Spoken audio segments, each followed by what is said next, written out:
Welcome, my chingus, to episode 40 of This Week in K-Pop. In this episode, we will talk about Spica, Kiss&Cry, Guyan, Shannon, XXXY, or Jexy, and Sunny Hill. My name is Steven, and with me is my co-host, Josh. Hi. Hi. What was that? Hi.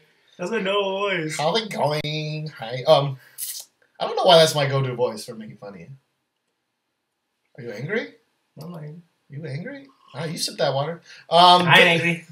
This Week in K-Pop is a discussion podcast that covers the week's K-pop news and music video releases. And each week, Josh and I decide on the best song of the week. And this week, I am picking the best song of the week. Mm-hmm. We alternate. Thank God. And you know, last week, if you listen to last week's episode, it was such a dry week last week until we got down to like the last three songs, and they were freaking smash hits. Like, I can't tell you how many times we listened to 4-Minute, Royal Pirates, and AOA Miniskirt. Yeah. Like, those are on our playlist for like a good long time. You were over my house. It was on repeat. I think I listened like 9 times. It was ridiculous. Like in a row. We're just like, yo, but that 4-minute song, so good. This week, not like last week. It was similar that it was a light week because February, the next couple of weeks are going to be huge. Yeah, because many groups. Yeah, a lot of the groups are pushing back a lot of their comebacks until February. Yeah, it's Lunar New Year week, or Lunar New Year's just passed, so that's why everybody's not doing anything. They're resting. Yeah, for once. And you know, if we had shot this episode earlier, like I'll talk more about scheduling and stuff, but normally we would have recorded this like 5 days ago. There would have been like 3 things. There would have been really like nothing. Yeah. So, anyways, very light week. The songs were not the best, but I still picked a favorite. I will say, in all honesty, it is not anywhere close to being like last week's. Yeah, it's not anywhere close. Like, and this song compared to like any of the 3 songs that we just mentioned last week, like those songs would beat this song.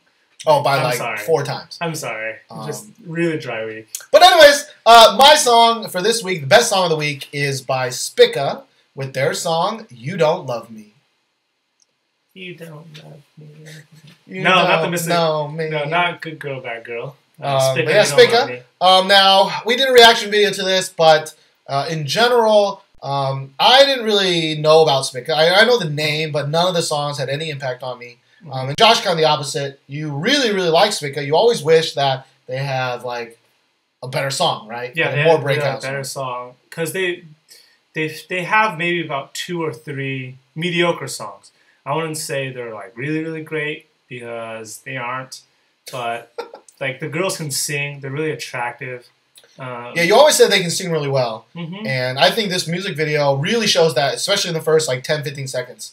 Because it's kind of like a solo, like belting kind of just riff, just like, go riff, girls. Yeah, and it's really good. Like that's a really good way to start a music video because it's like, oh, dang, these girls can sing. I'm in. And then of course the first girl they show is the visual girl, and she's really cute. But you know, while the song was better than all the songs this week, it still was missing a little bit to me. I'm not sure what it was missing. I can't really pinpoint like where I would say some Brave song. This song would be better, right? Yeah, like they sang really well in it. Like they had an English chorus, which I usually like. Yeah. But I just think it was like I don't really know how to quantify it. Yeah, it was just missing something. If we could tell you what it is, then we'd be hit producers or composers or whatever. But honestly, it just didn't have that extra little push to make it a breakout song. Yeah. But I'm definitely gonna actually. I haven't yet, but I'm gonna download this song. And maybe after a couple more listens, I will enjoy it more. Yeah. Because I didn't really listen to this song that much. I mean, there are songs that as you listen to them, they kind of grow on you just because the singers are good or it's just a good melody. And it's hard to hear unless you have it like directly in your ears. Yeah. Some songs, they sound better earphones than they, sound blasting. Maybe it's the bass or like a melody, like an underlying melody you can't hear. But... Yeah, that happened, I think, with one of the songs we'll talk about later, where, you got to hear it in a better environment. Mm-hmm. It'll be better. But, you know, I do look forward to more Spica releases now, more than I used to. Because I used to be like, Spica's a dumb name. Do you like, are you trying to root for your animals? Like, what are... No, Spica's like, is the name of some star or something like that. Oh, yeah, we looked it up, right? Like, it's like some star in a constellation or something. And we're like, whatever. We don't like... Names are names. Yeah. But seriously, there's some dumb names, and actually all names are dumb. We talked about this, I think, in a reaction video. Just all names are dumb. And then I know we got a comment that was like, no, there's some good ones, like EXO and Shiny. I'm like, those are dumb too. Those are dumb. Names too. Like, all dumb. Girls' Generation, dumb. Like Wonder Girls, dumb. Like they're all dumb. You know, Microsoft is a dumb name. Apple is a really dumb name. But once it's famous, it doesn't matter. It's okay. It doesn't matter if you're famous and you have a dumb name, but everyone kind of has a dumb name. Steven is a dumb name. You lost the point I was trying to make. But thank you for going there. It is dumb because why is this pronounced Steven? Was spelled PH like English. But anyways, let's talk about the second video. What am that? What am that? The second song is Kiss&Cry with their song Domino Game. Now, Kiss&Cry is the brand new debut of a girl group. Four members, I think, presence. right? Four girls. Four girls. I feel like they have pretty strong vocals. Domino Game has a very kind of a Latin feel to it. Yep. Very, very high tempo. I liked a lot of parts of the choreography in the song. Overall, the debut is decent. Better than most, I would say. But, I mean, I'm not it didn't turn me into a Kiss&Cry fan, whatever they're called, if they have a name yet. I mean, I don't think that... They usually don't get a name until, like, a year or two. Or they get, like, kind of bigger. Yeah. Yeah. That makes sense. You don't commit to a name until you know you have fans. Yeah. But, yeah, no, I kind of agree. Like, we were re-listening to the song right before this podcast, and, like, after a minute, I, like, just zoned out. Because I was like, this kind of just sounds the same. I mean, they can sing decently well. Not as good as Spica, I don't think. But granted, I don't know. Maybe the song choices, you know, they could. I mean, some songs kind of will showcase like singing chops more than others. So yeah, it's hard to judge. But the choreography was okay. They had like a spinning arm kind of deal. I like that was that. Pretty cool. But I kind of Kiss&Cry. Kiss&Cry is a whatever name. Domino Game's also kind of whatever name. I mean, it bothered me that it's called Domino Game, and not once in the music video do they play dominoes. Why would you be playing dominoes in a... Doesn't make any sense. It's like, okay, let's cut to the girls playing dominoes. What do you mean it doesn't make sense? Like, they show them with, like, poker chips and cards in their hands. Like, they could have at least put dominoes in there somewhere. What do you mean it don't make sense? Fucking music videos don't make sense? What are you talking about? Very true. Actually, very true. A lot of K-pop music videos don't make sense. Well, you're like 21. Why are they on a beach? Why are they looking at dudes playing basketball? Like, what do you mean? That makes sense. You got me there. I don't know what to say to that. You stumped me.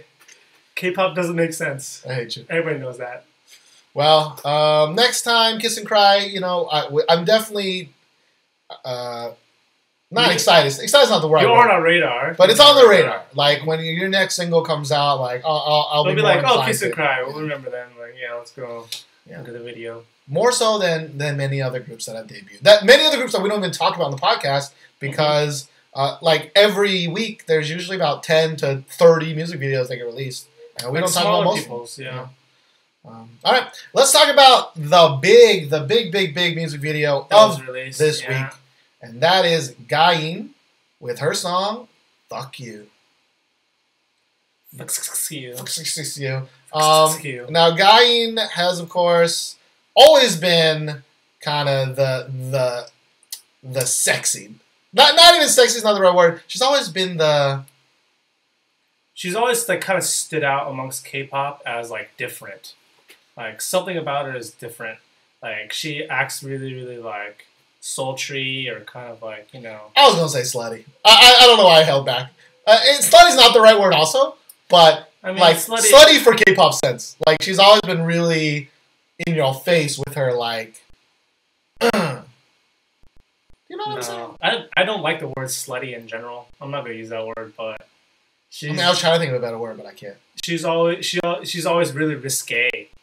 That's the word I would use. Risque. Risque is not the word I would use. Risque would be like in the 70s and you're watching like someone show a little bit thigh. Like, do you know like do you this know girl, English? Like risque is like, all right. I mean, I to be honest, I don't know English. Do you know English? I only teach English.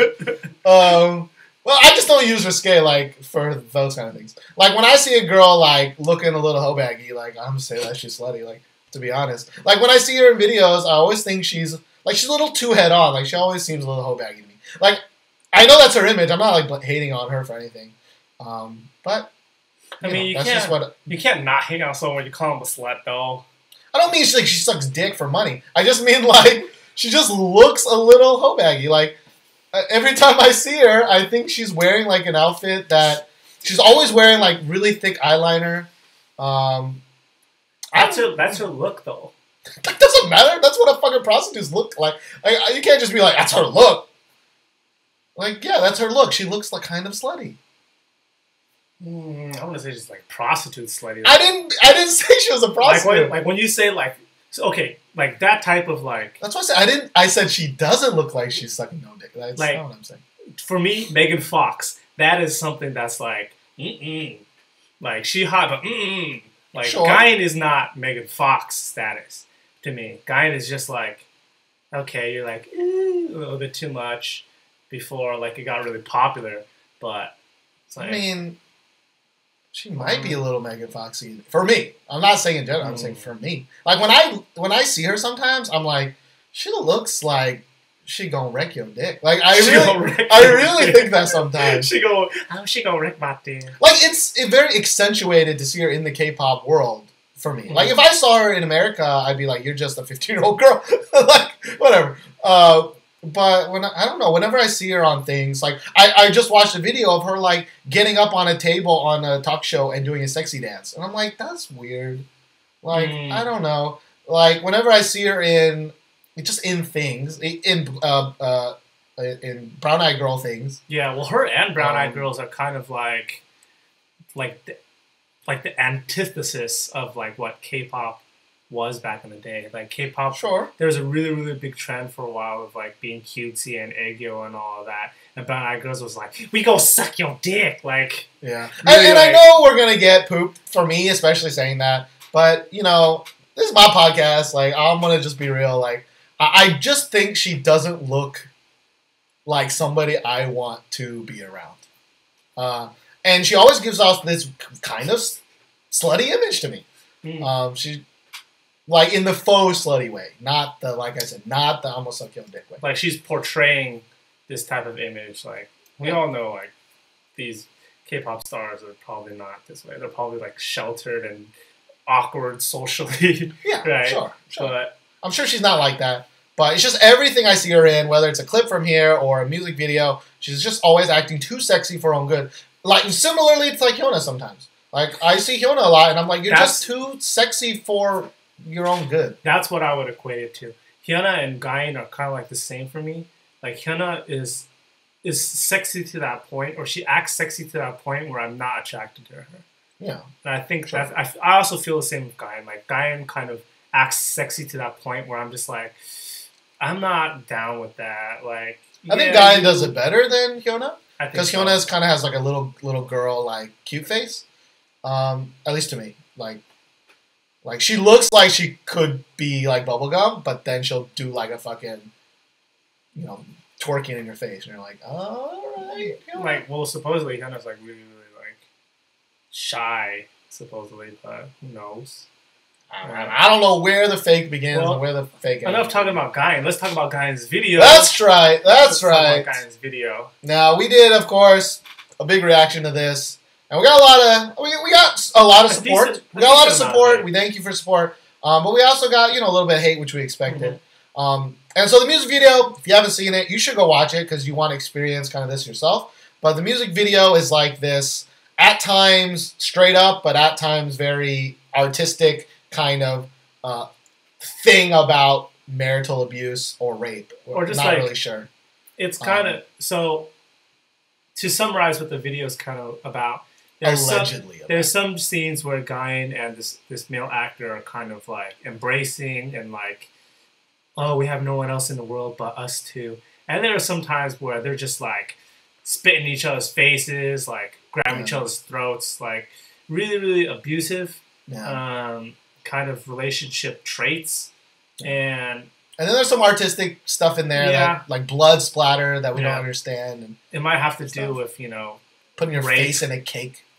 That was really strange. I was like, I laughed at that part. I was like, it makes sense. Or like sprawling. He's like sprawling on the floor for no reason. I don't know. So, I mean, a lot of people will think the video kind of has like a rape kind of statement made or abuse statement made. And for us, it's kind of hard to believe because K-pop is K-pop. And even when you're talking about Hyuna and Gain, like K-pop is K-pop. It's a machine. Like it pumps out things that people want to see. And honestly, I'm not too sold that Gain was trying to make like a PSA about rape or like relationship abuse. I think it was just kind of like, okay, let's try to act really, really like fierce at each other to show like a tumultuous relationship. You know, because when you look at the lyrics, it's kind of like off again, on again, off again, on again. Like it's like I love you, but I want you're bad for me, kind of deal.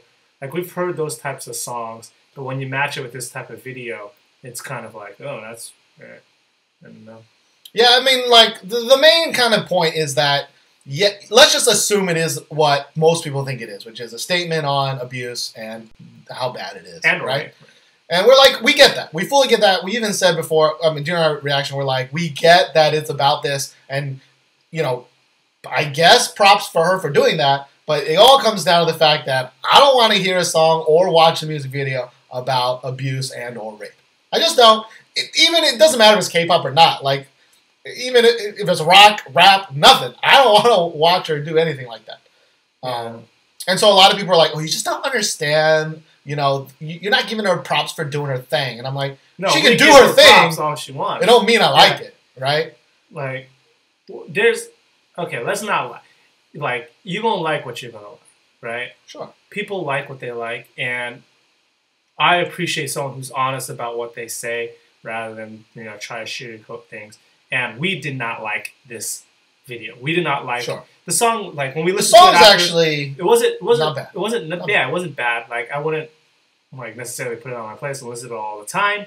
But this video, I was like, this video makes me uncomfortable. I don't like watching it. Like I don't get any entertainment out of this. And that is kind of why we watch K-pop music videos. We're like, oh, we want to get entertained.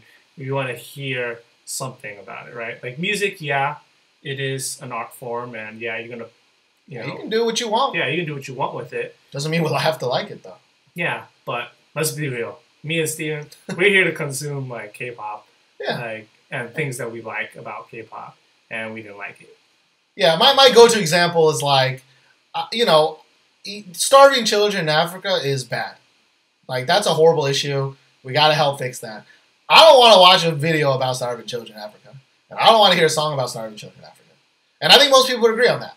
Like, I don't want to hear a song that's like, I ain't got no food, now I'm dying, my stomach's bloated. Like, I don't want to hear that song. You're not going to get entertainment from that. Yeah. But people are like, oh, this is about rape, though. This is a real issue. And since it means something, that makes the video better. And I'm like, no, it doesn't. Like, granted, there are songs that, like, are making a statement, and you can still get some sort of, like, intrinsical entertainment value from it, right? Like... There are some songs that are about like real life things, like about your father dying or something, or about whatever, and those will like make a statement, and I'll still enjoy that song sometimes. A better example would be like if I go to the movie expecting a romantic comedy, I don't want to see a fucking documentary about marital abuse. Like, so our thing is we go to K-pop for the romantic comedy, the bubbly kind of. Sometimes sexy, maybe fun kind of deal, and this is just not our thing. We're not trying to take away from what Gain is trying to do if she really is trying to do that. But to be honest, even if the point was to talk about that, I don't even think the video does a good job of it. I don't think so. Because to me, it doesn't seem like because you have those elements. It's too artistic. It's too artistic. Like the first minute is actually pretty good because there's like cuts of like the dude like slamming her against the wall, looking like he's gonna rape her, or like throwing things. Yeah, throwing things, like looking like he's gonna like whip her with something like or beat and like throw a punch or something. Yeah. Like And like, there's a scene where she spits on him, and that's okay. But the rest of it is this weird artistic thing. Like there's like I guess we said earlier, there's like a blood splatter. Yeah. There's like this human centipede curtain thing that I don't know what's the simulate. It just, if you want to make a point, you don't go artsy, because going artsy, for me, lowers the effectiveness of your point. So even if it was some sort of PSA, it didn't work for me. I mean, it doesn't even have to be a PSA to make a point, but I feel like it wasn't even that strong of a point being made. Like, all it was like saying this is what an abusive relationship looks like. And I guess that's a statement, but that's fine. I just don't enjoy it. Yeah, it's weird. It's like when we used to get in trouble for saying, like, I don't want to see girls, which this will come up again today, but I don't want to see girls take off too much clothes and act too sexy. It's like, we want to see girls not be slutty. And then we got crapped on because they were like, girls can do what they want. Like, sexy's fine. It's like, don't be prudes. It's like, I don't understand. It's like I don't want to see rape. I don't want to see, like, a girl, like, slutting it up on a stage either. I don't want to see, like, them doing really, really, like, erotic kind of moves, because I don't get enjoyment from rape. I don't get enjoyment from, like, girls just like slapping their ass in my face. Like, so every once in a while you look at a twerk video, it's kind of fun. It's kind of fun. There's one that, like, man, I don't know how she makes that clap sound, but she can, like, pull a candle out with I showed all my friends. We watched that for like 4 times. We were like, what area of her butt is making that clap sound? But anyways, beyond the point. We'll talk more about that kind of sexiness in a second. But now's the time. We're in the middle of the podcast. We want, of course, thank everybody that makes it this far. We had a lot of kind of milestones happen in the last couple of days and last week. Sort of. At least for me, it was a big milestone. We hit 500 subscribers. Yay! I'm really happy about that. It wasn't too long ago. We were at like 250, so double it up. So thanks. When I joined, it was shut up. Well, so thank you everybody for kind of listening to us, and also we kind of hit over 100,000 views on YouTube. That's pretty big, which is pretty big. And I think our podcast on iTunes is slowly ramping up. We got the most ever downloads this month, and I think we passed like 13,000. So it's kind of big too for me, anyways. So thank you everybody! Yay! I don't want to clap too loud because of the audio. We'll pick it up. But we want to remind everyone, I haven't mentioned in a while, but we want to remind everyone to like us on Facebook. That's where we post kind of bi-weekly or monthly kind of updates about what's going on. If you want to ask us any questions or talk to us, maybe the better way is to find us on Twitter. Both things, of course, are at Thisweekinkpop. I've been kind of neglecting checking those things, as I want to do, but also mentioning it. So please do those things. Every podcast asks for that. I know it's annoying. The second thing I want to talk about is, if you're not following us on Facebook, I talk about scheduling. Because one of my problems has always been, we kind of record whenever the hell we want to record, and sometimes that causes things to be late, and people don't know when is what. So it's 2014, we got a schedule. So the schedule is like this. It goes like this. The video version of the podcast will be released Sunday night Korean time. Yeah. Okay. This is the first time it's happening. It's going to happen. Yeah, maybe around 11 or later. 11 to like maybe 2 or 3. It'll probably be midnight, 11 p.m., midnight, somewhere around there. So technically Monday morning? Yeah, but you have to add or subtract whatever you need, but it'll be Sunday night. We're going to say Sunday night. Tuesday night is when the audio version of the podcast will be uploaded to iTunes. Yeah, you gotta do some tinkering and fiddling. Yeah, I gotta do some editing. Put little snippets in there. Sadly, Monday is usually a pretty busy day at work, so Tuesday, I can do it Monday night and then hopefully release it on Tuesday. And then Wednesdays, we're gonna release every Wednesday. We're gonna release a Waygooks Wednesday. That's where we talk about our experiences teaching and living in South Korea. Yep. So Sunday or Tuesday, depending on how you like to ingest this podcast, and Wednesday. So It's going to happen. It's going to be just like Eat Your Kimchi, except they're late all the time too. But everyone models like their podcasts or shows or reaction whatever's to like each. I don't think we do. I mean, kind of, but well, I mean, the Waygooks are pretty much directly lifted from them. But also, but the podcast, I just want to schedule because it's like I want to know. Like, I shouldn't have said Eat Your Kimchi because there's some negative connotations to that. Like every YouTube thing I subscribe to has a schedule. They release something on Monday, they do something on Tuesday, they do something on Wednesday, Thursday, Friday, so that you know what you're going to get every single week. And, I think it's better for us schedule-wise because I'm busy. And it's better to know what you're going to see on a certain day. It's always nice, like beforehand. Yeah, I don't want to, like, surprise, my girlfriend is like, well, when's that going to happen? I'm like, I don't know. I don't know when we're going to record. So now we have like a specific kind of deal. Now reactions we're still going to do whenever the heck we can. Whatever they're released, as soon as possible. Like we're going to try to make it the same day, but we'll see. It's a little hard, but we'll try. So yeah, that's scheduling. I hope it works out. But yeah, we also want to mention, of course, last week's Waygooks. We just mentioned it. Yeah. The Waygook Wednesday, episode number 6, was about your first month in Korea. That's if you are like us. Yeah, if you're coming over here to teach, or maybe you just want to know kind of what your life would be like if you were to come teach. Yeah.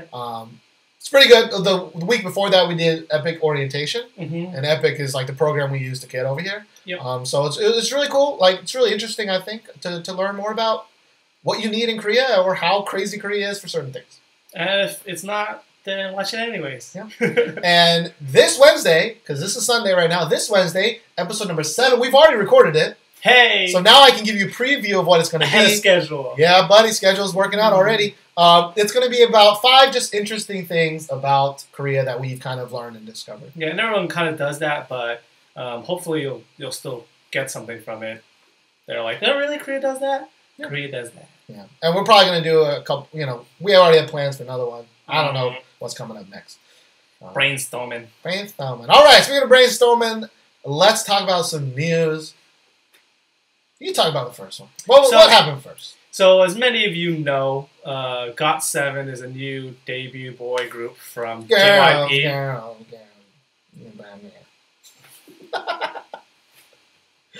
Oh, man, that's something.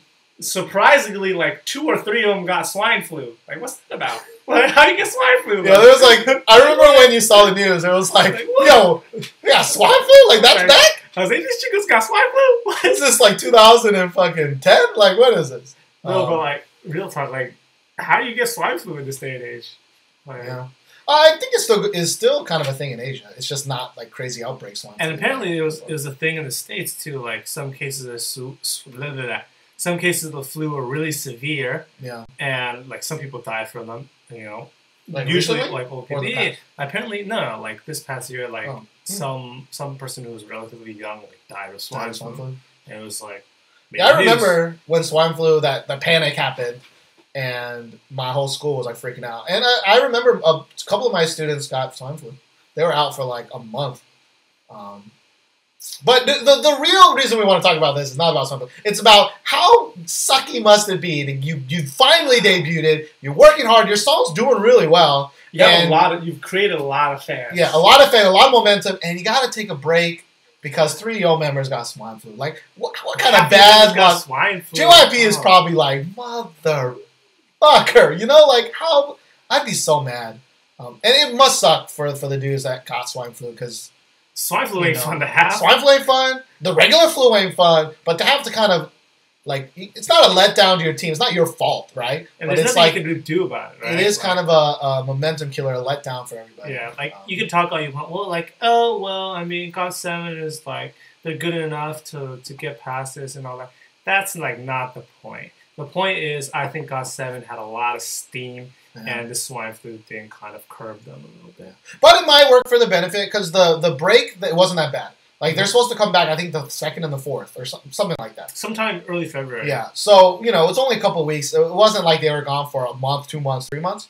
So, they might get kind of the momentum back, be like, oh, they get another debut, right? They get another mini debut to be like, oh, we're back, swine flu free, motherfuckers. Swine flu free. Swine flu free for life. You don't know that. That's true. It might come back. So congratulations to JBJR and Yoonjae, I guess, for sticking it out past Swine Flu. Just watch out for the avian flu next, that bird flu. That bird flu. Watch out, of course, for what other kind of flus? That bird flu. Black Death. Watch out for that. Mm-hmm. Adult chicken pox. That can be pretty bad too. Sickle cell anemia. STDs. Gotta watch out for that. Sickle cell anemia. Lupus. You also gotta watch out for lupus. Polio. Polio's making a comeback. Polio. Anyways, the second kind of story. It's not really about the story. We wanted to use this as a springboard, but there was kind of rumors about what DSP Media will do with Kara. And there's 2 empty spots. Yeah, right? 2 members have left or are leaving. One has left, one is leaving. And so there was rumors saying that they would add 2 trainees to join them. Rumors. No, it's just rumors. I don't really care about that. I just want to talk about what would you do? Like, what would you do if you had this long ass standing group? Like, Girls' Generation is your favorite group. If 3 of them left, would you continue them? How many are there? 9. There are 9. So would you continue as a 6-member group, or would you recruit new people in? That's I think that's a very interesting question. Because we've talked on our podcast before about girl groups kind of having a short shelf life compared to more like boy groups per se, right? Usually girl groups around the debut of like Wonder Girls, Kara, Girls' Generation, like they're coming to an end. Yeah. Like they're about to phase out, right? But they're like making a huge lineup shift. Are they going to promote as 3 members? Are they going to get some new members? Right? We don't know. But I think that since you have such a large fan base, I think it'll be hard to introduce new people into like a group that's been withstanding for so long. Because say you put in 2 more members to the group, and even if they're really, really talented, sing well, dance well, they're going to get compared to Nicole. To the old members. Yeah, and they're the old members. And that's obviously going to start some... You don't want that. Like, you want your members to kind of have some sort of cohesion, and adding new people in kind of like mixes up the chemistry a little bit. And you're adding like veterans, like serious veterans of like they've been going around, they've been going to Japan like crazy, and with rookies that kind of don't know what's up. Yeah, unless they're gonna pull like maybe solo artists from like the same label, which I'm not sure DSP has a lot of solo female artists that they can just lump into Kara. I don't even know who they have besides Kara. Yeah, it's kind of rough. Like, so if I was DSP, I would just continue promoting as a 3-member group, and that kind of like we've mentioned before. That great to me. That like JYJ and DBSQ are doing fine, even though they split. Now I'll play devil's advocate for a second and say the idea of adding 2 new members. Like, for example, Kara's been around for a while. They've been losing steam, I think. Their songs have been getting a little like this. Just had to go to Japan for a little while. Yeah. Now, if you add 2 new members, that's a whole big chance to change. Change your image, change the way your songs are, just change. And I think rookies nowadays are much more talented than rookies from 5 years ago. Very true. Now, I know SNSD, of course, hasn't had a lineup change, but Wonder Girls had 2 lineup changes. Yeah, they lost Hyuna. They lost. They lost Sunmi. Yeah, they lost Sunmi. Yeah. So they do their thing. So I don't think it's a bad thing necessarily. Everything you said is true. They'll get compared. People are going to say they're not as good as before. That's just going to happen. But it does give them a chance to kind of reinvent themselves, which is important because if they reinvent themselves, maybe they have 3 or 4 more years. Very true. Let alone if it's the 3 girls, there's a big chance that just 3 girls, then they're just going to slowly go down and crash until they're nothing, which could also happen. Like, it all comes down to what DSP wants it to. If they want to make money and just kind of continue, then they can do a lot of things. If they want to, like, kind of reinvent Kara and kind of hope for, them being kind of like an after-schoolish kind of group. As many of you may not know, after school kind of rotates its members. Some members kind of graduate once they get to a certain age, and either they become kind of solo artists or whatever, and they bring in new members into after school, and it works fine because after school has been around for a long time, but not kind of at the top. So if these people want to make money, they can do that. But well, just kind of a safe route is to leave him as 3. yeah. But the more interesting route, I think, anyways, is if they add new members. That will cause most issues at first, but everyone doesn't like change, and it's fine as long as the change is good. Yeah. I think if it was my group, though, I would probably keep them the same because safest is, especially if it's money, right? Safest is always the best option. Because money. But all I would hope for and I would wish is if they ask the girls what they want. That would be nice. Yeah. They probably won't. They won't. They won't. But I will say that I'm sure their contracts are much nicer this time because you'd hope the other 2 girls kind of left because of the contract, supposedly. So, hope usually when a girl group gets to this era, they get a better contract. Right. Well, they kind of re-sign-ish. Yeah. If you're big enough, you kind of will hopefully get a better contract, right? Yeah. Now, the whole graduating thing is kind of leads into the next thing, which is that 2 girls have graduated from 9 Muses. Now, I don't really care about 9 Muses, but we kind of link this because leaving a group and being replaced does not sound as good as graduating. Look at Tiara versus After School, okay? Tiara, you have members that were either bullied out, or they kind of left to pursue solo, but you kind of knew that they were like, we don't really like being part of Tiara. And Tiara just got shit on, in terms of like. I mean, a lot of that was the why they not because. Yeah, but a lot of that stuff is like it kind of is viewed in a negative spotlight. But when you say things like graduate, right?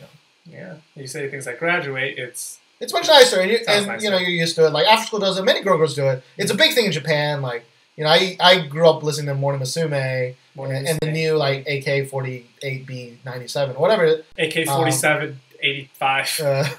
I think it's AKB48. But, they graduate members, which is like, when you get a little older and whatever, we're doing you in. And it's like, we're fine with that. Now, I will say that I don't like it.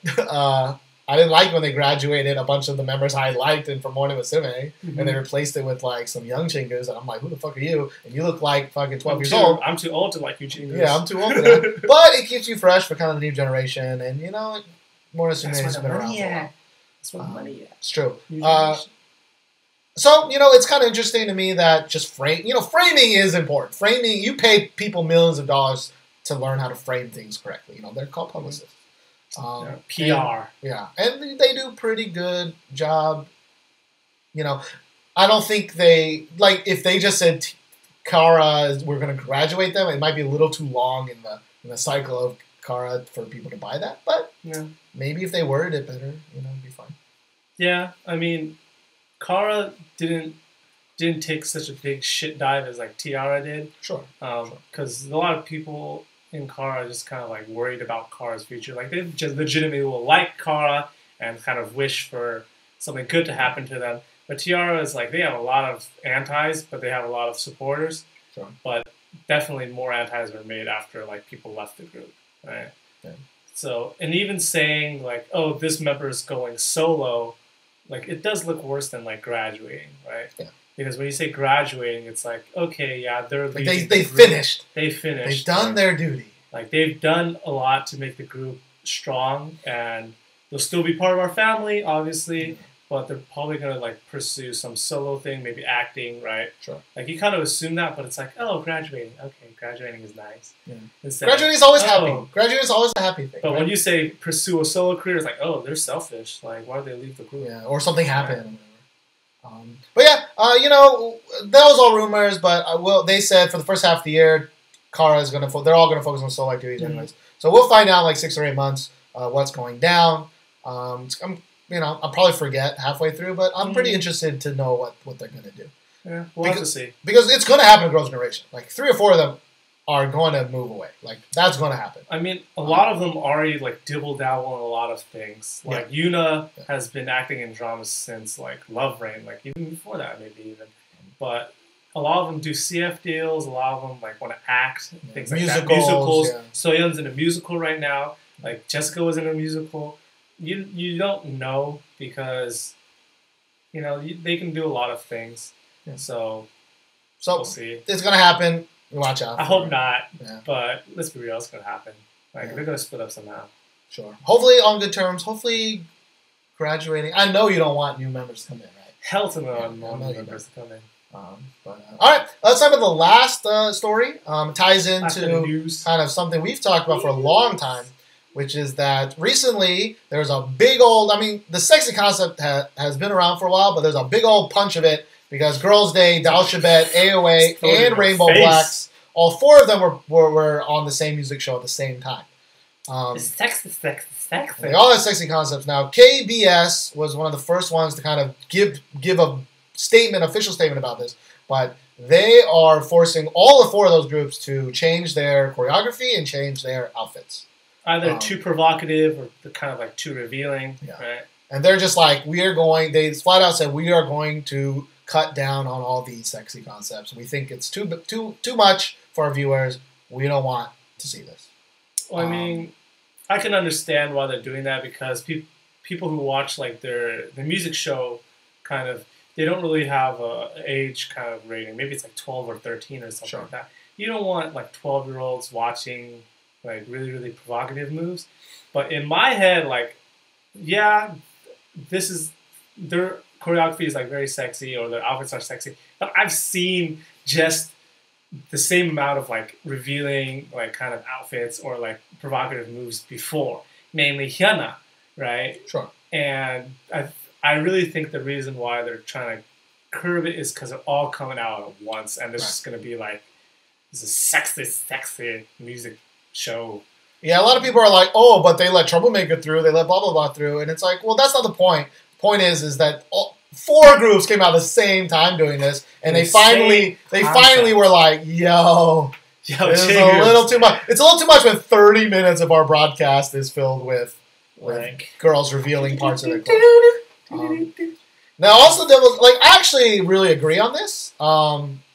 Like, kids watch this stuff, Now, devil's advocate is that it's online. They can't control the music video. The music video is already out there. They probably, if they're watching it on Music Bank, they're probably already seen the music video. They've already seen the sexy dance, So why would you need to do it again? But, they can only control what they can control. So I think they're doing a okay job. Yeah. I'm with you on this. I actually like it because when you think about where the line is going to be drawn, like who's going to draw the line, right? Sure. Like parents, you can do all you can to make sure your kids are not kind of exposed to certain things before they're kind of ready or mature enough to view them with kind of like a logical mind behind it, right? Like to know what they're kind of watching. And there's no one really to be like, okay, hey, we can't do this, right? No. Like the music companies, entertainment companies, they're gonna put this out because the majority of people who are consuming their product wants to see this, right? They're not thinking about like the 12-year-olds, 10-year-olds, maybe 9-year-old girls who are watching this and like, oh, I'm gonna do that. Like I don't know what it is, but people like that. I'm gonna do that, right? Like who's gonna draw the line? Where is the line gonna be drawn? And I think, the broadcasting stations are, a great place to start where they can be like, okay, we don't want this to be shown. Right. We don't want our music show to kind of, represent this. Even though the changes are kind of small, I'm glad that they're still being like, hey. Someone's trying. Hey, this is a bit too much. Hey. Chingas. Hey. Put on some clothes. Well, what I worry about, though, is that if NBC and SBS don't agree and do this also, then a lot of people are just gonna like ratings matter more. It don't matter. Like ratings matter more, right? So if they change these things and people all of a sudden stop watching KBS because they want to see the sexy version on SBS or whatever, they're gonna reverse. Like money trumps all, So that kind of sucks. So I hope that the other studios kind of agree. Yeah, because you kind of have. Because you gotta agree. Yeah. If they don't all agree, then that's you kind of have to have some sort of agreement, even if you like your rivals or whatever, or your Yeah. I'm surprised they didn't all, like, it wasn't a statement from all three of them, because this is something that can only negatively affect your station if the other stations don't do it equally. Yeah, because it's a limit. It's like it's a rule. People don't like obeying rules. Sure. Right. Well, more so in Korea than America.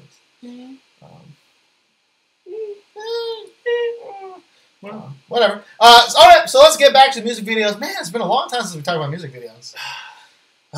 Light week. So, we kind of left the newer people at the end. So there's a new debut of a girl named Shannon. Yeah. You guys might have heard of her. She was a long time, like, recurring guest on Star King. She appeared on Hidden Singer for IU. So a lot of people might know her from that, but I didn't. You didn't. I just saw this Chingu and I was like, this girl looks white.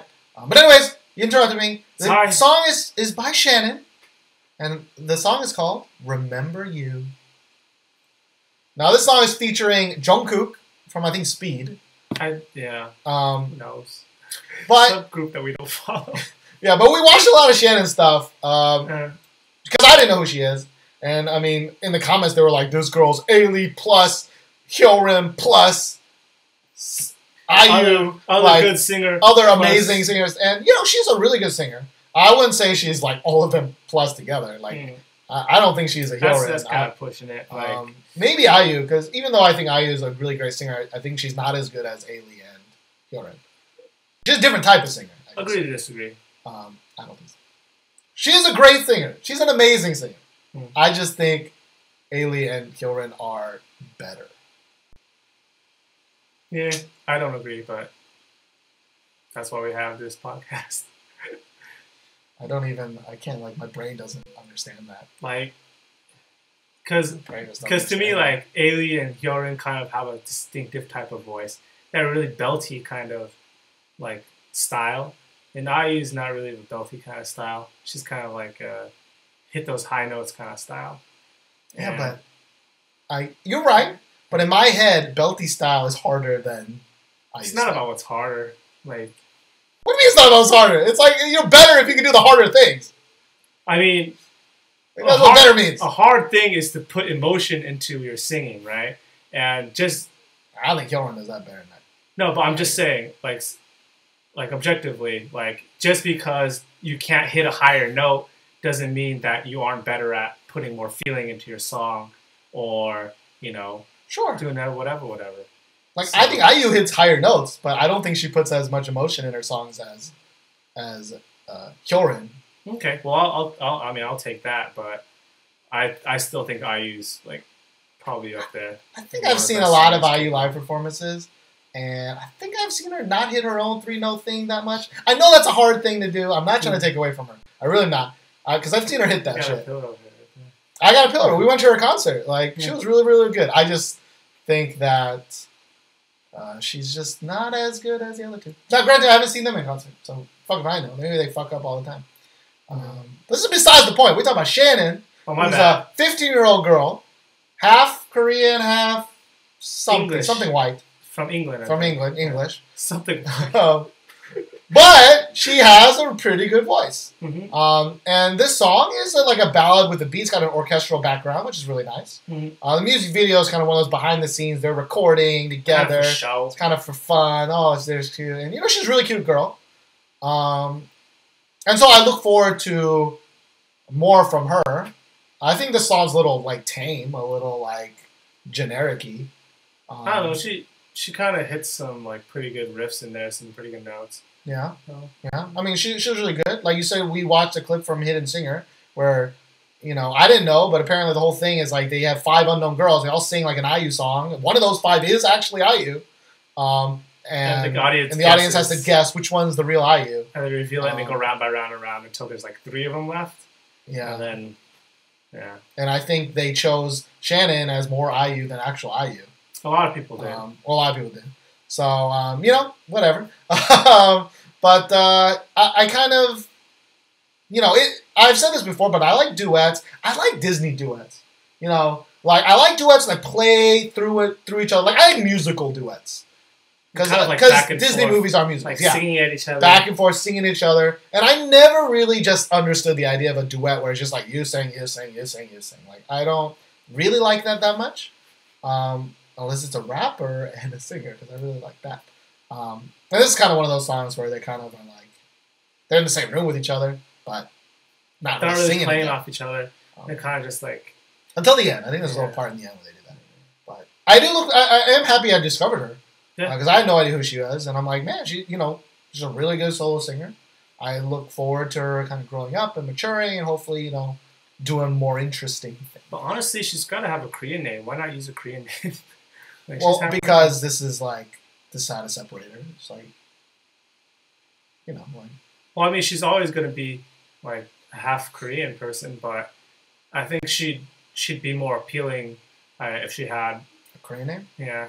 But I think that's the point of her. Like, I think there are probably other people that can sing just as well as her. It just so happens she's half and is cute. I mean, yeah. I mean, if you look at like members of Girls' Generation, like Jessica and Tiffany are from the States, and they have like Korean names, but they still use their American names. And Tiffany's not even using her real American name. Really? She just made one up? Like her real name's Stephanie. Yeah. That's weird. Her real name is Stephanie. Her given name is Stephanie. That kind of blows my mind a little bit. It's like, oh, you want to use your English name? I'm going to make one up. I don't like mine. Maybe Stephanie is too hard to say in Korean? No, supposedly it was like there are too many trainees named Stephanie with the name Stephanie. And Tiffany's mother really liked the name Tiffany. Mm-hmm. And her mother passed away. And like she chose that as her stage name. I mean, that's a cute reason if it's true. But that's when they should have changed her name to like Shantisha or something. And it's like, I remember that girl from the training camp, Shantisha. Talk about Shantisha? Yeah, she can sing good. She can sing good, that's Shantisha. And thus, then, everybody in Korea gets weird names. Speaking of weird names, let's talk about the next dude. His name is spelled XXXY, but it's pronounced Jexy, with his song Flower Selling Woman. 곧 파는 여자. Now, what do you think about Jexy, or XXXY? The video wasn't really didn't stand out to me. It was kind of dated a little bit and very artsy. I didn't really enjoy it. Yeah, there's like scenes like she's in a bathtub of blood and like scratches on herself, like she kind of killed herself, but also in the tub was like this tree. Yeah. Like no leaves kind of scratching her. So the song is about a prostitute, right? Like flower selling woman, We looked at the lyrics after we watched the video, and the lyrics are actually very deep. They're very deep. And we were kind of surprised that the lyrics are like better than the music video. That the lyrics made the song better, and the music video kind of was like, whatever. But yeah, we kind of got used to reading the lyrics and being like, what? Like when we watched the 21 video, we were like, the video does not match the lyrics. When we read the guy in lyrics, because everyone was like, read the lyrics, you'll understand. And I'm like, even the lyrics don't really match. Like the lyrics are much more positive than I think than what the video was trying to show. But this dude's lyrics, like actually, like I thought made it much better because the translation of it was so much more like poignant to me. Yeah, it was more on the nose, less weird, artsy, kind of flowery language. It was more, ironically, but it was more kind of to the point. If you know what a flower selling girl is, I didn't really. Yeah, but now I know. If you sell your prostitute. And the video makes a lot more sense. It's kind of about how like she's like she's getting older and less appealing, but she's still trying to be a prostitute. People are rejecting her, and so I think the song's like this. So then she has no other option. She can't make money other than like kill herself, and that's kind of what the video was kind of portraying. That was really sad, right? But like, but also they're really deep lyrics, man. Now the song itself, like, the chorus part was not awful. I kind of liked the beat. The beat wasn't bad. Yeah. But his rapping style was not really my type. Like, I didn't really like his rapping style.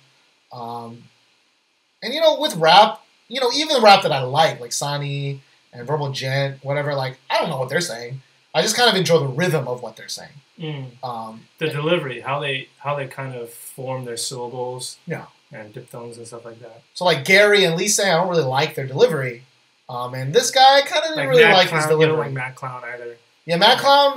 The song I like that song with So You a lot more, but in general, you don't really. In general, I didn't like his flow that much. And this guy's kind of like that, you know. Which is fine. Plus, his name's douchey. I mean, like maybe I just don't understand how it became Jexy, but the only reason we know it's Jexy is because that's how they spell it in Hangul on the video. And supposedly the reason why his name is XXXY is he wants to appeal to both XX chromosomes and XY chromosomes, basically to men and women. But to us, we're like, wait, so is it hermaphrodite? Is he both? Is this Chingu both? Like this dude got both sets? He's like, I'm XX and XY? Like, what's going on? Yeah, both sets? It makes no sense. But, you know, good job, Triple XY. Triple XY would be better than Triple XY sounds better. Yeah, Triple XY. Triple XY. Why Triple X? But yeah, so I guess we look forward to more things. This is the one case, which I like, where the lyrics really would have helped. What I didn't like, though, was that they didn't put that shit up in the annotations on YouTube. Like, I mean, we speak for a very small kind of community. No, we're not even really that small. Like, the international K-pop loving community is pretty big. Yeah. And a lot of that community speaks English. Yeah. A lot of it doesn't, granted, but English is kind of like the main language. Sure. So it's really nice to see like English subtitles in the music video. Lowen does it a lot. Yeah, we were praising a lot of the indie indie labels were doing that. Like, there was a period of time where like any indie video I picked had English subtitles already there. Mm-hmm. But recently, it's really just been Lowen, and that's, you know, that's it. It's kind of I mean, I guess brand new music does it. Speaking of Lowen, our last song is Sunny Hill's song with "Don't Say Anything."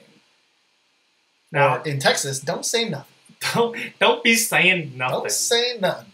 But so Sunny Hill finally got its male member back from the army, but it's 4 girls, 1 dude. Right? But it's strange because Sunny Hill's always been kind of a co-ed band, but now they're switching it to a girl group band, and he's the producer of this song. Well, like, we didn't know. All we knew was he came back from the army, right? And we see this dude playing in the piano. We're like, oh, this dude, he's back. He gonna rap. Let's go. He's gonna do some shit. He's gonna rap. And then we go through the whole song, and then near the end, he says like 2 sentences in English, and we're like, those sentences sound weird. It wasn't a rap. He was just like, and today, I love the pizza. I don't know what he said, but that definitely wasn't it. Though. It definitely wasn't that. But we were like, so we read after. He's like, oh, he's just going to be a producer instead of actually joining the group. And this song was a lot different from what we're kind of used to from Sunny Hill, which may be a good thing, maybe a bad thing. Mm-hmm. We're used to Sunny Hill kind of being really clever with their concepts and lyrics. They kind of had that one Grasshopper song. I really like that song. The music video was kind of interesting and kind of told a story. We also like that. Well, I can't remember that one song where they're talking about like ideal man. Yeah, it was a collaboration with a guy group. Daybreak. Sunny Hill Daybreak. Yeah, that's actually a decent song. Yeah, I didn't really like the last Sunny Hill song. If I remember right, it's like something of our hearts, darling of our hearts, or something.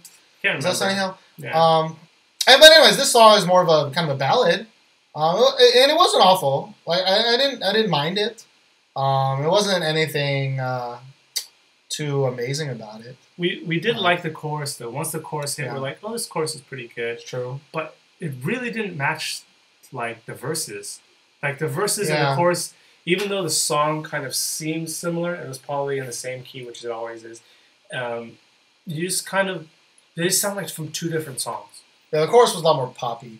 Yeah, they kind of like picked up the bass and like the drums, and the verses were kind of like very bare bones, very simple, but very different from what we're used to from Sunny Hill. Yeah, and their music video was like, it started kind of like a cool, interesting concept of like, kind of like a room panning and then it resetting and another girl entered the room and it panning, but like, they gave up like 1/3 of the way and it just became close-ups of faces. And I was like, that's freaking lame and boring, and some of it was just like straight up from the 90s, like cringe-worthy. Kind of dated a little bit. And kind of like this white glow to it. It was like, sometimes you see in like really old photos. Yeah. Like, It just wasn't. It just wasn't anything special. It's kind of lame. It's kind of sad though because I think them being co-ed was a little bit of like unique. I wouldn't say it's a gimmick, but it definitely allows for a lot of different things, right? Sure. Like at least have a permanent, member to rap, I guess. I don't know. But it kind of sucks that, he went to the army. They were like, hey, we're 4 girls now. And maybe they did better than before. Or maybe the guy didn't even want to join the group. We don't know for sure. Maybe he just was like, I've been out of the game for too long. I just want to sit back and produce maybe. But it's a little sad that they're just going to become a girl group. And there's a billion of them now, what's the countdown to the sexy image? I really hope they don't do a sexy image because Sunny Hill is... the reason why I like them is because they're different. Right? Yeah. Their songs always have a different sound to them. They have a different sound. They kind of have a different way of portraying their music. Yeah. And I was always, even though I sometimes wouldn't like the song, I was always like, oh, that's really interesting of them. I'm glad that they did it. I hope they put out something more of it. But we'll see. Hope it's not sexy. We'll see. And there comes the end to a pretty light week. I'm telling you right now, I'm sorry, but I'm still going to be rocking some 4-minute, some miniskirt. I even made a Brave Sound playlist. I'm going to pack that thing with Brave Sound. Even my girlfriend was like, this song, when we were listening to the 4-minute song, and she was like, this song, is this a Sistar song? And I'm like, yeah, I wish, but it's not. I should have mentioned this at the beginning of the episode. I don't know why I didn't, but we're going to bring back kind of a segment that me and Kelvin used to do. It's been about 10 episodes since we've done it. It's called My Bias. And this is kind of the section at the end of the podcast, because we don't want to end the podcast on a down note, where me and Josh kind of alternate talking about a K-pop song that was really, really, really important, really impactful to our lives. Yeah. Because as you know, we like a lot of different K-pop. We like a lot of different music.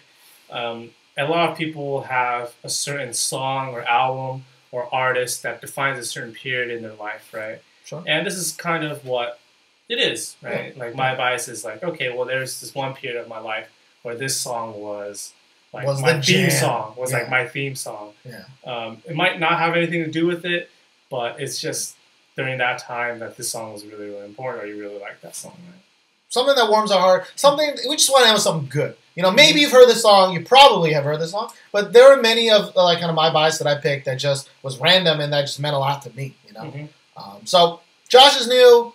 Josh, this week, what is your bias? So we're gonna start off my bias with, of course, my favorite group, Girls' Generation. What? Surprise! With their debut song, Into the New World. The Korean name of the song is Dashi Manen Sege, which is we'll meet again in the new world, or we'll meet again in the world, which is like symbolic. So if a lot of you may not know what my K-pop kind of background is, like when I really started getting into K-pop and all that. So I first was exposed to K-pop with one of my brother's Korean friends. Paul, a shout out to you. I remember listening to like Boa in middle school, and I was like, "Who is this girl? What's she singing? Oh, she's cute. She dances good too." Like, it just kind of catches your eye. And so I was aware of like K-pop, J-pop, that kind of music. And it wasn't really until I want to say, like, I knew about G, I knew about O, but I really started to research kind of like old Girls' Generation songs kind of around 2010-ish, right? Kind of when O was out, almost The Boys. And like, I didn't realize I was getting into K-pop as heavily as I did. And like, there was one point where O came out and someone used the acronym SNSD, and I thought SNSD and Girls' Generation were like two different bands for like a couple months, for like a month or two, and I was like, "Oh, I'm so stupid." They're the same group. They're the same group. Oh, dude, that happened to me with Txq U and DBSK. I was like, "Are these two acronym motherfucking groups? Like, I don't understand." But they're the same. So that's embarrassing. And when I first listened to like G and like even I think O, I couldn't tell any of the members apart. Like maybe one or two of them, but once I started like listening to the boys and like G and O, I started like to start picking them out. And it wasn't until like Girls' Generation's Into the New World, I was like, oh, this song like is so good. And I was watching it on repeat on YouTube, like repeat. And then this is like the first video was like, oh, I know every member, I know who's singing, I can tell the different voices. Oh, she's good at like Hyoyeon's good at dancing, like Taeyeon's and I was like, I'm really into K-pop right now. Like I just it just you're really hit me. into cute girls. It's like, yeah, right. Like it grabbed. Like I didn't realize that. I didn't realize like, oh yeah, I'm listening to like Super Junior's Sorry. Like sure. It was your gateway. Like yeah, like gateway open. This song wasn't really necessarily the gateway because I was exposed to like a lot of K-pop beforehand. Like I knew who Super Junior was and I knew who like Big Bang are and stuff like that.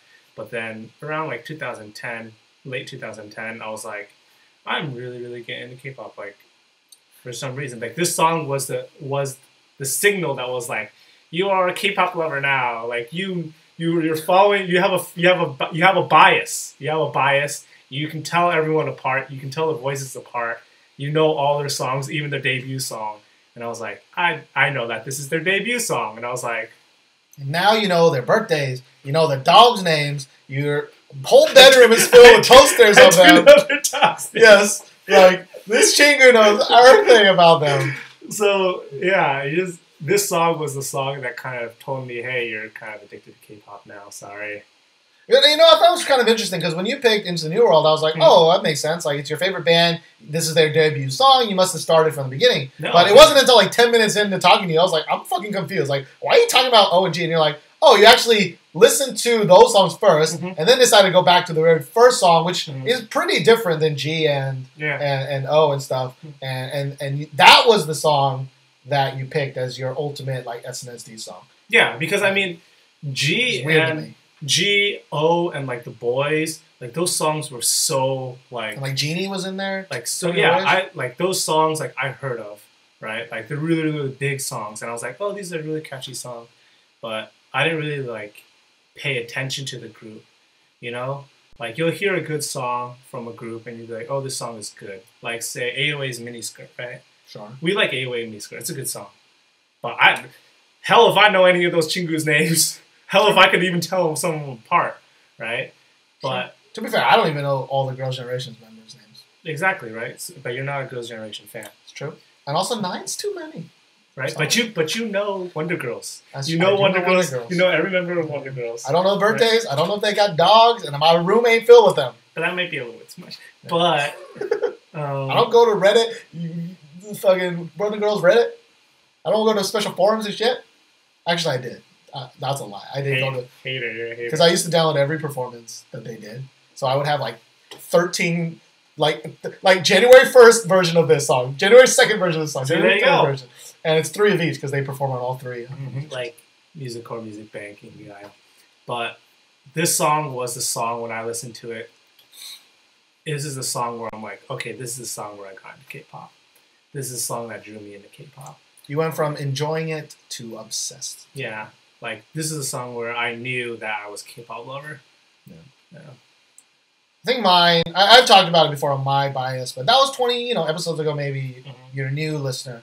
But mine was definitely Wonder Girls. And it's probably Tell Me. Like, that was the first time I was like, who are these Chingus? Because I remember listening to the first debut of Wonder Girls, and I don't even know the name of that song. But I didn't really like it. Yeah. But my story's a little bit different to you because, like, I didn't have friends who like K-pop. I didn't have any older. I didn't even know. To be honest, I didn't know. I've never been a friend with a Korean person. My town is very segregated. Like, never been friends with a Korean person. Very, very segregated. And it's so weird. Like, I really thought about this the other day. I was like, oh my god, all my friends are Chinese, but not only the Chinese, they're all from Taiwan. They're not actually Chinese. You have Chinese like no people. Cantonese friends. I have one Cantonese friend. We always give him shit for it. But like, I always wanted a Korean friend, so I came to Korea. I have a lot of Korean friends. You don't have a lot of Korean. That's true. So we can't keep friends. We can't keep friends. Why don't people like us? But my Yoja Chingu is Korean, so we're good. Word. Word. Anyways, so I kind of discovered like K-pop all by myself, except for Boa. I do remember someone being like, "Yo, Boa" in middle school, and I was like, "Boa, Linkin Park, and Limp Bizkit, and Rage Against the Machine is so much better." So I listened to that instead. But when I got into J-pop, that's actually when I heard Boa more. So I actually weirdly associate Boa with J-pop more. I remember when I realized she was Korean and would listen to the Korean version of the songs, and I'd be like, "This is not right. This, is not right. This sounds funny. Yeah, it sounds weird." It's like when I hear the English versions of like Nobody or something. Or the English version of The Boys, like. Yeah. Like, what's, like, I remember. That song get good. It's just like, when it's in English, it's like, now I understand the lyrics, and it's just not right. Like, I don't like it as much. But yeah, that's my bias. We're going to kind of alternate, probably. So next week, I'll probably do my bias when he has got the pick of the week. That's how we used to do it, Kelvin. And yeah, so we got to end on a happy note. SNSD, come back soon. Please come back I soon. know if it happens at midnight, you're going to drive over here right away. You're going to wake me up and be like, "Yo, Chingo." You ain't going to be asleep. You're right. I'm just going to knock on your door and I'm open up like, "Oh, you ordered chicken cool. Let's go." Yeah, like your pants are already like, off. Like, let's do this. I'm ready. That's gross. I'm ready. We saw a teaser of it. I think they haven't even really released it to the public, right? We watched the teaser at their concert because we went to the concert, and I mean, it didn't look like something I was too excited about. So I'm sorry. Yeah, I don't want to spoil anything for people who haven't seen it, but it's mature. Because they can't go back to cute. I wish though. Like, that's my favorite shit. Is cute. Anyways, besides the point, that's the podcast. We thought it'd be a short podcast, but it turned out to be pretty darn long. Because we argued a lot about Guyan. We did argue a lot about Guyan, about IU. IU's a good singer, man. I know she's really good. I'm not saying she's bad. She as good as Ailey, dude. She had different style. You're right. It's different style, but I think I naturally associate certain styles being better than another certain style. I think IU can even sing higher notes than it. But like you said, higher ain't always better. 2 Chainz. All right. But anyways, IU, I didn't really like your new album. Maybe that's why I'm a little sour on you. But when you start working with Brave Sound, then we'll see. then we'll see. I mean, but Brave Sound has put out things you don't like, though. That they have. We looked up the discography. Discography. Discography of Brave Sound. I was like, man, a lot of these songs I did not like. Discography? The discography. But anyways, that's episode number 40. 40, wow. Just to remind you, of course, video episode. We're probably watching this on Sunday. Audio version, you're probably listening to this, released on Tuesday night. And Waygooks Wednesdays. Don't forget that on Wednesday. So, until next time, Changu. Bye. Ching chong Changu. That's racist, man. I can't